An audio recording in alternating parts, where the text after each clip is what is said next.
আমরা ভদ্রলোক ভিতরে ঢুকতে চাইছিল হয়তো। আমি বলি কেন, আপনার নাম কি?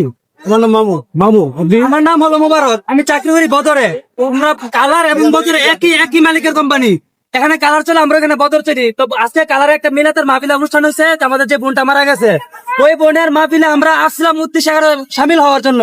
যখন আসছে আমরা সবাই একত্রিত করে আসতেছি, তো আমাদের আইন শৃঙ্খলা বাজায় না, আমরা যখন আসতেছি আমাদেরকে ভিতরে ঢুকতে না দিয়ে ওনারা আমাদেরকে ব্যারিকেড করছে।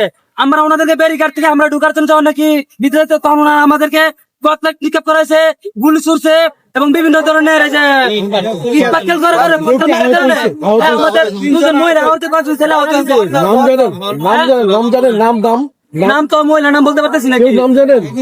তারপরে হচ্ছে আবার গুল ছাড়া হয়েছে।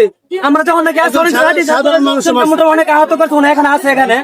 তো আমরা যখন নাকি আসতেছি, আমরা আমাদের যদি ওনার ভিতরে যাওয়ার সুযোগ দিত আমরা কোনো ধরনের সমস্যা ভিতরে যেতাম, কিন্তু আমাদের না দিয়ে আইন শৃঙ্খলা বাহিনী আমাদেরকে প্রচুর আক্রমণ করছে। কাজও আমরা করছি, মানে 40 মিনিট কাজও করেছি বদরে। আমরা 8:40 বদর থেকে আমরা বাইর হয়েছি। এখনো খোলা ছিল, মিলাতে আজকে আয়োজন ছিল। আমরা কিন্তু মিলাতে আইসা সামিল অর্জন আসছিলাম মিলানে।